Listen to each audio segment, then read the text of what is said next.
meron silang medical mission para sa mga hair lip na may hair lip at may left talent. So, pinuntahan namin kanina umaga sila doon sa Adventist Medical Hospital. Yung isa kasi doon ay isa sa mga patient ay have a personal relationship with him dahil wala ko siyang nakita noong campaign noong 2022.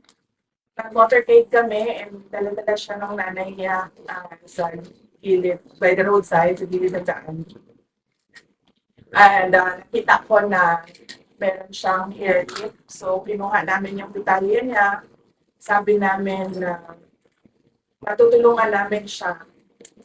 Kasi ginagawa namin yun sa Davao City. Sa Davao City, mahirap na makahanap ng merong hair tip dahil madami. Maganda na yung access nila sa prenatal at madami ng mga na-operahan. So, nung tinanong ko yung doctor from Davao City kung paano tulungan si Ezekiel, his name, nirefer niya sa isang plastic surgeon dito sa Bacolod City. Pero kailangan niya ng follow-up na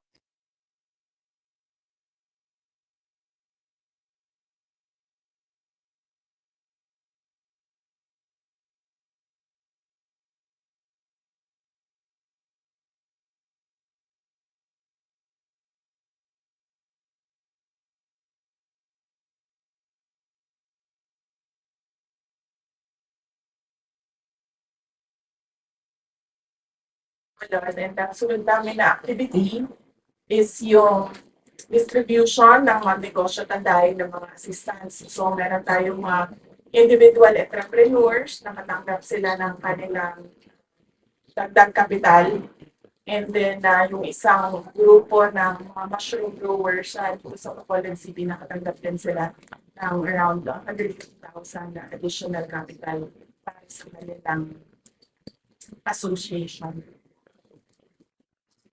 And then,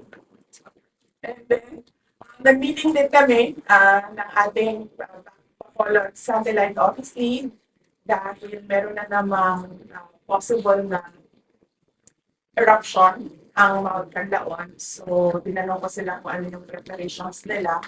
Sabi naman ng ating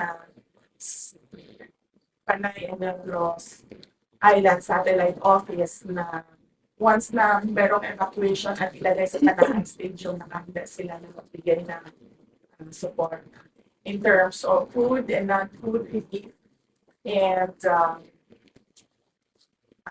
medical assistance, doctors. So yun yung ginawa namin dito ngayon sa So first question is answer Yuga Bomborajo.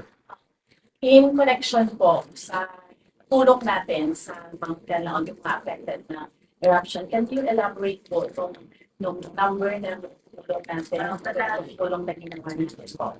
I didn't have the previous month or yung hinahanda ngayon.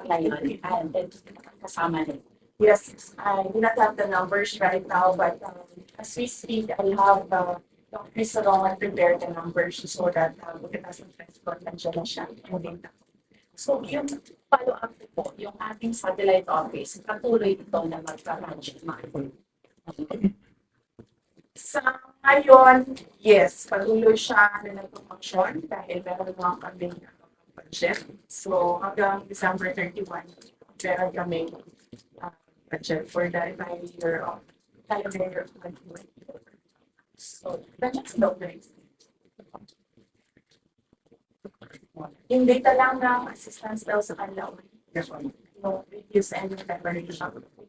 So, like after December, ano mangyari sa satellite office.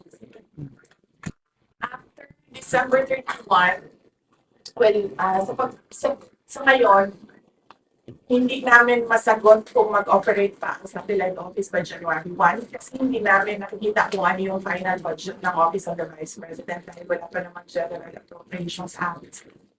So, once lumabas yung budget for next year, malalaman namin kung ano yung budget ng Office of the Vice President and then we will adjust accordingly.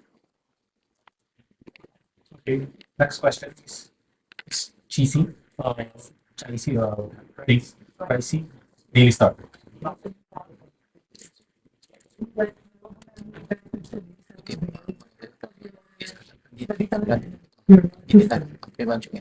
Sorry, ma'am.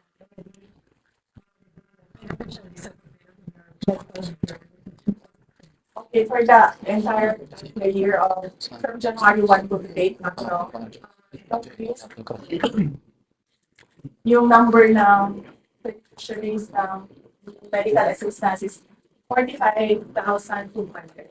Yung 2,000. Bullion. For bullion assistance is 3,842.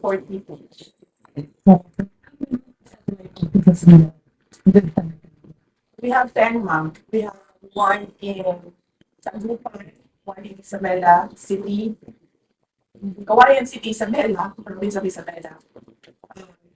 One in Bacolod, one in Bacolod for Panay and Negros Island, one in Cebu for Cebu, Bohol City Hort, one in Tacloban for Leyte Samar, one in Bar for Bar, one in Zamboanga City for Western Mindanao, one in Davao City for Southern Mindanao and Northern Mindanao, and one in as well, we have one as well in Legazpi City for Bicol. Sa free rides natin, ma'am, yung libreng sakay natin, we have one bus in Cebu, one bus in Davao, and 4 buses in the national capital. Okay, so Likely, ma'am, if there will be budget cuts, the operations of the libreng sakay will likely be affected, but we can adjust. Sanay naman ako sa adjustments ng when I was mayor of Davao City. Kahit naman limitado talaga yung budget. So, sanay naman kami spread out ng resources to ensure that meron pa rin mga projects na ito. Thank you. okay, so any more questions regarding the project of the OVP here? Region 6. Okay, so we move on. Mr. Ambo, I did. Mr. Adrian Pero, MA. Yes, sir. Hi, ma'am. Good afternoon. Asking for on behalf of the watchers. We wanted to get your reaction regarding doon sa pagkakalitin ng award of the Office of the Vice Presidents. They are being detained at the House. Sandali lang. Nandito ko yung nandun. Side for one, side and for two. So, meron kaming staff na nandoon ngayon sa hearing. Si Muslim Sanchez, si Calvin Tenido, si Evelyn Rabayo, and si Calvin Tenido, Julia Del Rey, si Julieta Del Rey. Manood sila ng hearing. Ano naman namin sa Office of the Vice President, kung ano yung gusto ng tao gawin, sinasuportahan lang namin. So, kung sinabi ng tao na mag-attend siya, then bigyan namin sila ng support kung ano man yung hinihigit nila or nire-require nila na assistance. And then, doon sa mga hindi naka-attend, meron mga doon na hindi naka-attend dahil sa activities ng OVP anniversary.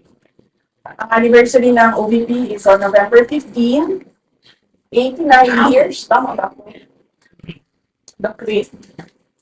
89 pa, 89 years ang OVP this year. November 15 ang anniversary namin. So marami sa mga personal galing sa central office nagpunta sa mga satellite offices dahil lahat ng satellite offices meron silang Thanksgiving, iba't ibang activities ng Thanksgiving. In fact, for Panay and Negros Island, nag-set na kami sa November 17 na Thanksgiving. Ito din inaaklan din. Follow up after what happened sa that will be will you be attending the one of the hearing on November 15? I've not received a formal invitation. Follow po. In question sa mga di umano ay irregularities sa mga acknowledgement receipts or po na di umano ay bogus at spurious to code. Mayroon doon kasi magkakaiba. Mapet sa pero tila isang ginamit na ball pen. May mga pinakita ko po si Representative Akop na isang pero mga ink na pen na ginamit ni Pares at ink na ginamit ni ASEC or not. What's your take on that, maybe? Siguro, well, my take on that is purely paninira.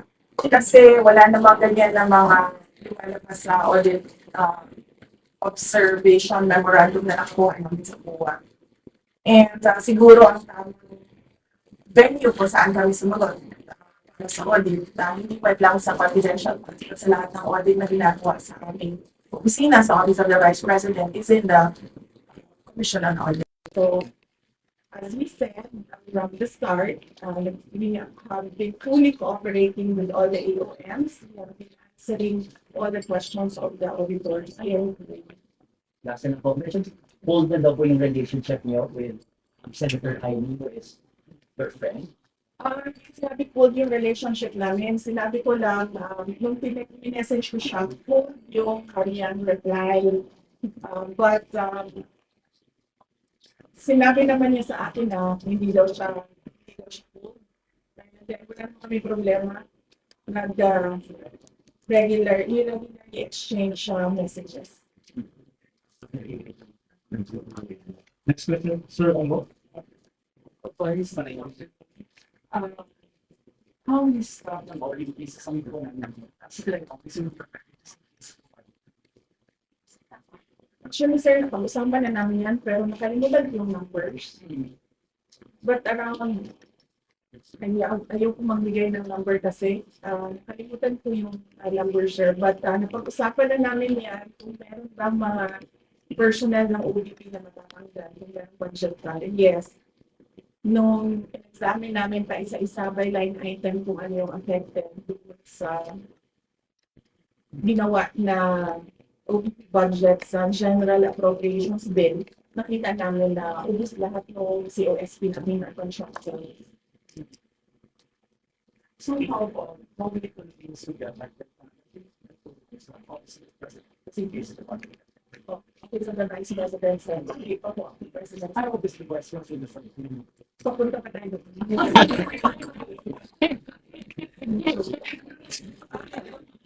I'm sorry.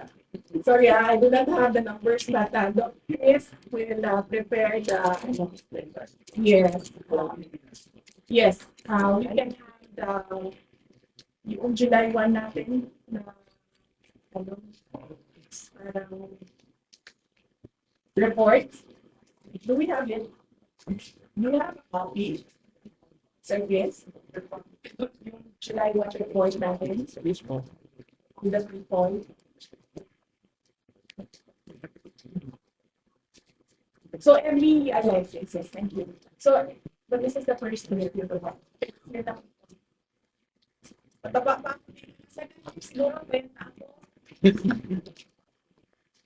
So every year we have a report, sir.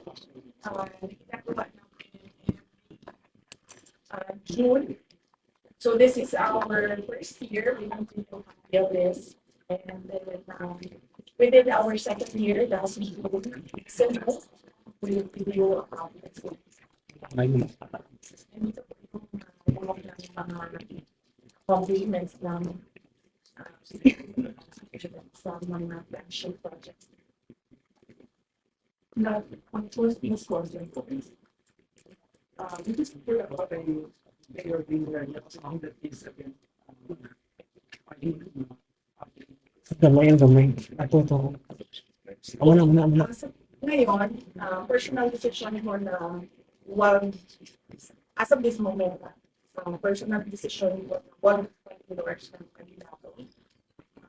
Local body or national candidate kasi maganda yung experience ko last week. Pero talaga mga tao nagsasabi sa akin, umoto lang ng sinabi ko. So, given that some people follow what I say, meron akong parang hesitation na magsabi ulit ng gusto ng iboto ng mga tao. Pero, paalala ko lang sa ating mga dutante na pinag-isip nila yung mga kandidato sa mga lugar. Tingnan nila kung ano yung nagawa, tingnan nila kung ano yung sinabi, at natupad ba or binigay ba yung mga sinabi ng kandidato. And syempre, ikumpara nila ang iba't ibang mga kandidato nila. Huwag silang maniwala sa endorsement lang ng isang tao o endorsement lang ng isang sikat na personalidad. Dapat kilatisin talaga ng mga botante ang kanilang mga kandidato. That way, mapanigurado natin na nananalo at napipili talaga yung mga karapat-dapat na umupo sa mga pwesto. Next question. Sir Dale, Action Vital. Okay. So, next, Miss Neo Paraño. Emerging Doubts and Start.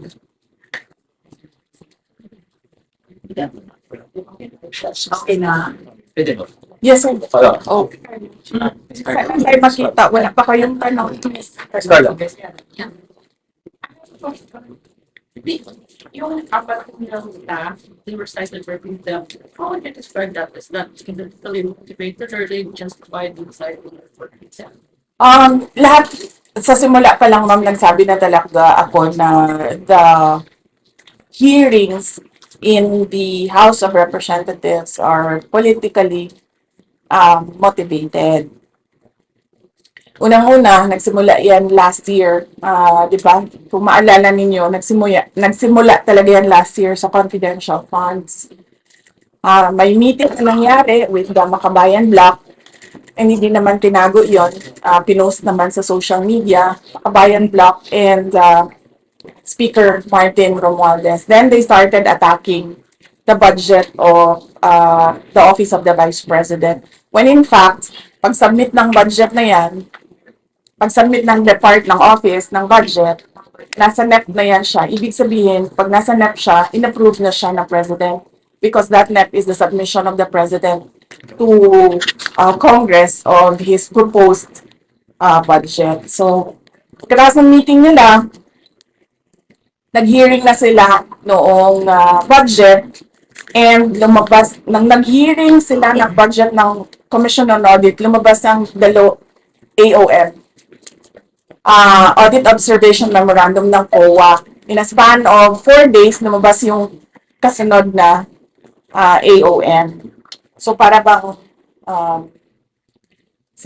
para bang meron silang collusion noon na dito natin aatakihin, ito yung gagawin natin. So lumabas nga yung AOM, sinagot naman namin yung mga AOM because we fully respect the mandate of COA to audit funds, no?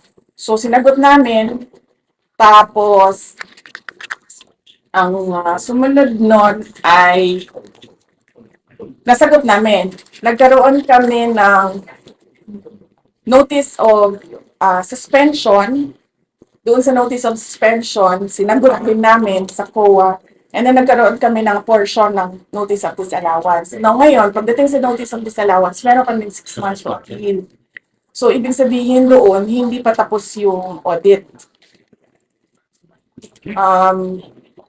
Tapos, noong budget hearing na for calendar year 2025, nakita ninyo, ako na lang yung mag-isa na pumunta doon. Kasi sinabihan na ako ng mga kaibigan ko sa loob ng House of Representatives na walang budget hearing na mangyayari. Ang gagawin lang nila is aatakihin kanila sa confidential funds. So, ang ginawa namin, binitawan namin yung budget namin. Sinabi namin sa Congress, since you have the power of the purse, then you can do whatever you want with the budget. Kung gusto niyo bawasan, go ahead. Kung gusto niyo dagdagan, go ahead. Bahala kayo. Anyway, mga katrabaho pa naman kami. Kung ano yung maiwan, yun yung gagamitin namin para magtrabaho. So, yun. So, they started attacking me in the budget hearing. Hindi nila magawa. Kasi nga, binitawan na namin yung budget. Sinabi namin sa inyo na yan. Ang ginawa nila, what they cannot do in the budget hearing, they created a privileged speech ko noon, questioning yung mga ginagawa na projects ng Office of the Vice President, and then they referred it to the committee. And then the committee, did the hearings doon sa privileged speech ni Congressman Valeriano, was it? So, ngayon, pagdating naman doon, kung makikita mo, wala namang nakamention na confidential funds sa privileged speech ni Valeriano, pero lahat ng tanong nila doon sa hearing nila ay patungkol sa confidential funds. So, noong una, pumunta ako doon, sinabi ko sa kanila na ang ginagawa ninyo ay fault finding. Naghahanap kayo ng mali kasi wala kayong makita, naghahanap kayo ng mali para makapaggawa kayo ng impeachment.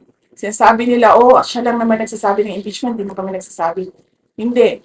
As early as November last year, nag-announce na si Franz Castro, nagsabi na siya na we are talking about impeachment. Ang problema sa kanila kasi wala talaga silang evidence of wrongdoing. That is why pinipilit talaga nila na maghanap ng katiwalian, kumbaga, dyan sa mga hearings nila na hanggang ngayon, hindi pa rin nila nakukuha. Sinisira lang nila ng sinisira yung institution, yung integrity ng dignity ng institution ng Office of the Vice President, and of course, yung mga pangalan ng mga ordinary employees. Doon masakit ang loob ko kasi mga ordinary employees lang ito sila. I mean, sa akin, wala namang problema na sirain niyo ang pangalan ko. Kasi nung pumasok ako sa politika, expected naman na talaga yun na, diba? Sa politika, siraan talaga yon. Sisirain mo ang kalaban mo para magmukha kang malinis, magmukha kang mabait. Ganun ang usual na strategy ng mga politicians. So, walang problema sa akin. Ang problema ko, at yun yung kinakasama talaga ng loob ko, ay nadadama yung mga tao na wala namang ginawa, kundi nagtrabaho lang doon sa Office of the Vice President. So, yes, it's politically motivated, ma'am. Kasi,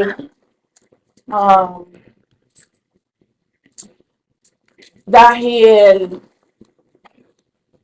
hindi ko alam kung anong kinagalit ni Lisa Marcos sa akin. Ang sabi niya, yung tumawa daw ako sa pagsabi ni PRD na yung president. Yun naman yung sinabi niya na kinagalit niya sa akin. So,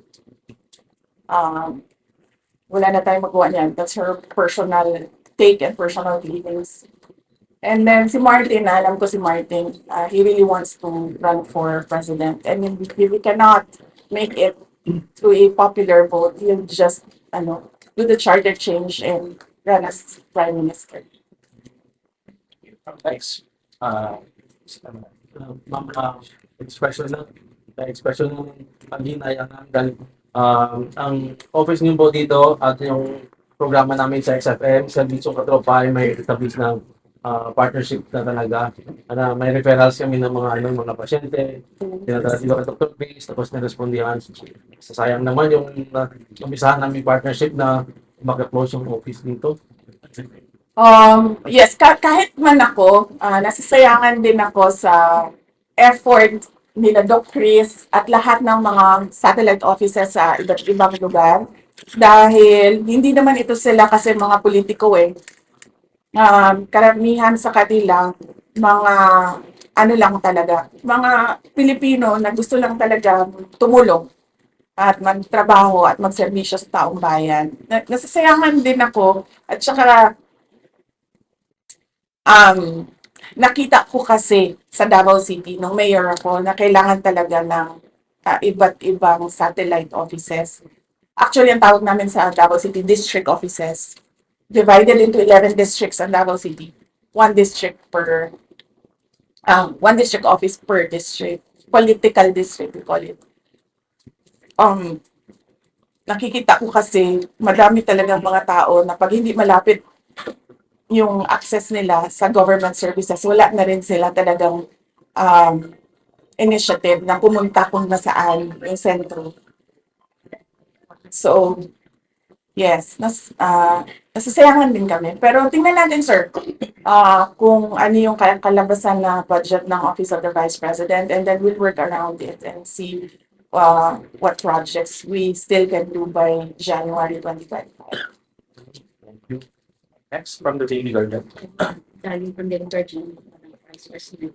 From the way things are, it is quite obvious that you are object of demolition and being discredited because of the 2020 elections. My question is, are you eyeing the presidency in 2020? Wala pa yan sa mga plano ko, ma'am. I was asked kung tatakbo ba ako sa 2028, and then I answered doon sa mga kasamahan natin sa media sa National Capital Region.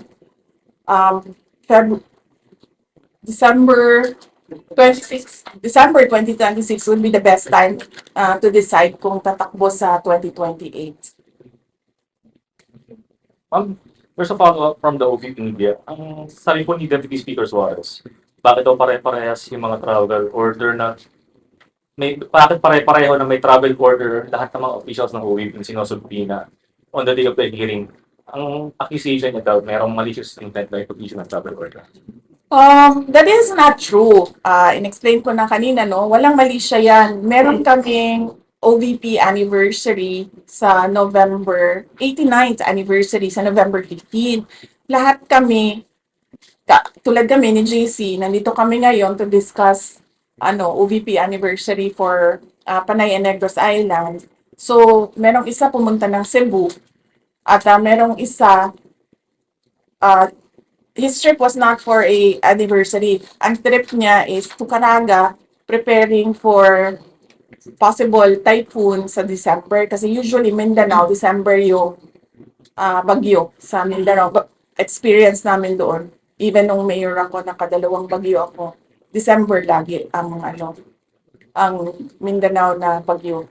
And then the other two, yes, Thanksgiving ang kanila, yung isa Bukidnon ng area. So, kahit ako man, wala din ako sa central office for after November 16 kasi tuloy-tuloy na yung mga Thanksgiving activities ng iba't ibang satellite offices. Busy ang Office of the Vice President ngayon kasi from our 89th anniversary, November 15, meron na kaming year-end celebration on November 29. So, pinasok namin lahat ng schedule between November 15 and November 29. And then, ang maiwan na lang for December are the Christmas gift giving doon sa Luzon sa NCR. Follow-up. Yeah. Madam Vice President, Yes, your ma'am. father was spoken to have said na he's asking you to get out of politics. So it's your Yes, ma'am. Oo. Pagkatapos niya ako sinabi na tumakbo akong mayor, tumakbo akong vice mayor, sabihan niya ako na, darating tayo doon, ma'am. Darating din tayo doon na hindi na ako sasali sa politics. Ako man, gusto ko din. Ang problema ko is that I need to answer to 32.2 million Filipinos na who gave their trust and confidence for me to become the Vice President of everyone, hindi lang 32.2 million. Darating din tayo doon na hindi na ako sasali sa politika. But buhay kasi natin, hindi natin alam kung anong mangyayari bukas. We can only plan. But it's always God's purpose that shall prevail. So, plano lang tayo ng plano, ma'am. Pero magtiwala din tayo sa Diyos. Follow-up kay Sen. Congratulations. Ma'am, yung speaking of former President Duterte, yung reaction po ninyo or yung your take po ninyo na nag-review sa pag-attend na hearing na pinatawag sa kanya. Sa Quadcom, no? Well, well, that is his prerogative. Hindi ko alam kung bakit hindi siya umattend sa invitation ng hearing ng Quadcom. But kung ano yung desisyon niya, tulad nung sinabi ko kanina, kung ano yung desisyon ng mga OVP personnel, yun, doon lang din ako susuporta. Mahirap kasi sabihan ng tao, umattend ka or huwag ka umattend. Kasi siya yung uupo doon siya yung sasagot doon. Hindi naman ako, hindi naman ibang tao. So, kung ano yung desisyon nila, supportahan ko lang. Pero last na lang po ma'am sa question kanina ni Inka na wala pa kayong invitation come November 15. So ma'am, given na may invitation, mag-attend po kayo. Sa Quadcom, di na siguro, hindi, ito ba yung Save the Queen?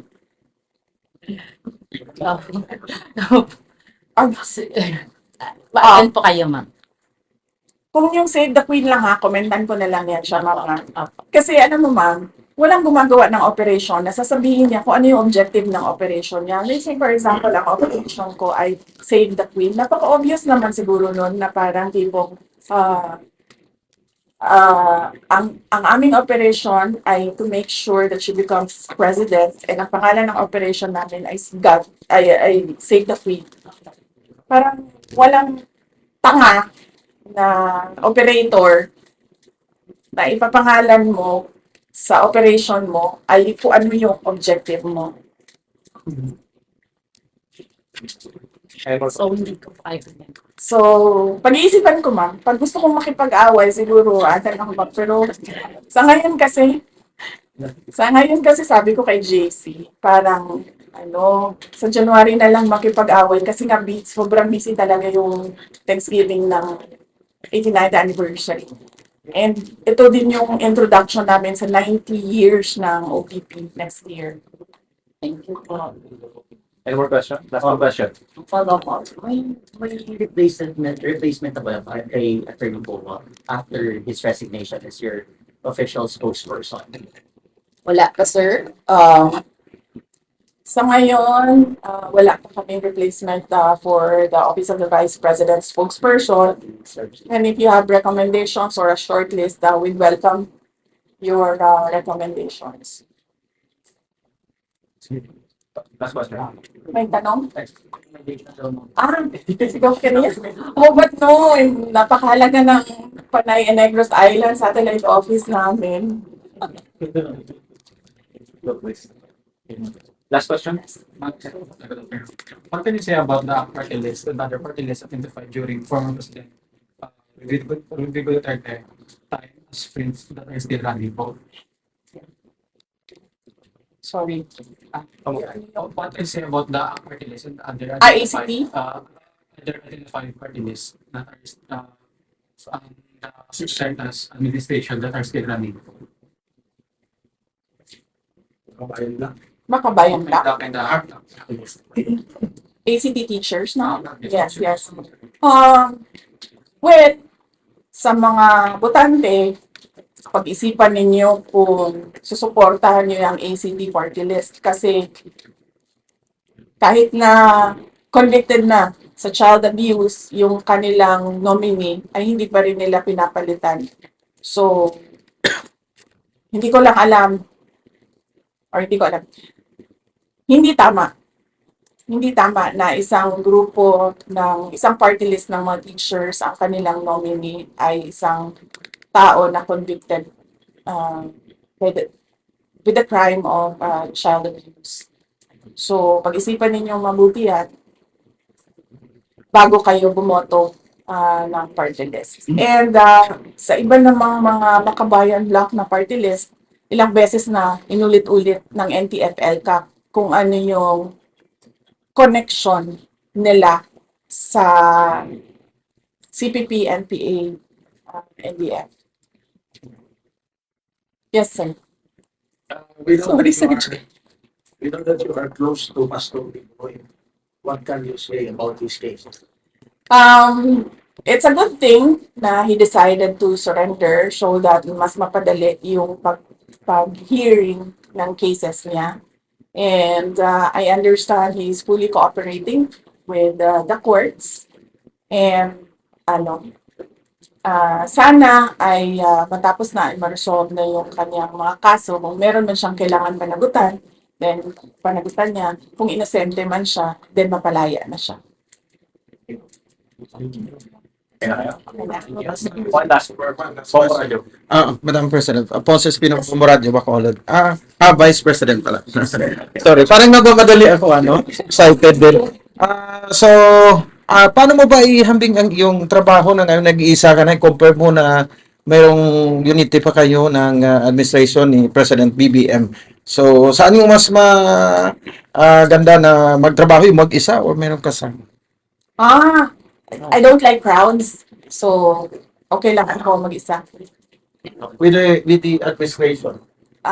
Compare mo na ngayon na... Pareho lang naman eh. Nung nandun ako, ina-atake nila ako. Nung umalis ako, ina-atake din nila ako. So, kung may preference man ako, base ko sa personality ko, ayaw ko ng maraming tao. I don't like crowds. So, I can work alone. Thank you. Salamat. Mr. President. Excited ako kasi nakagawa ko ng press conference sa Bacolod.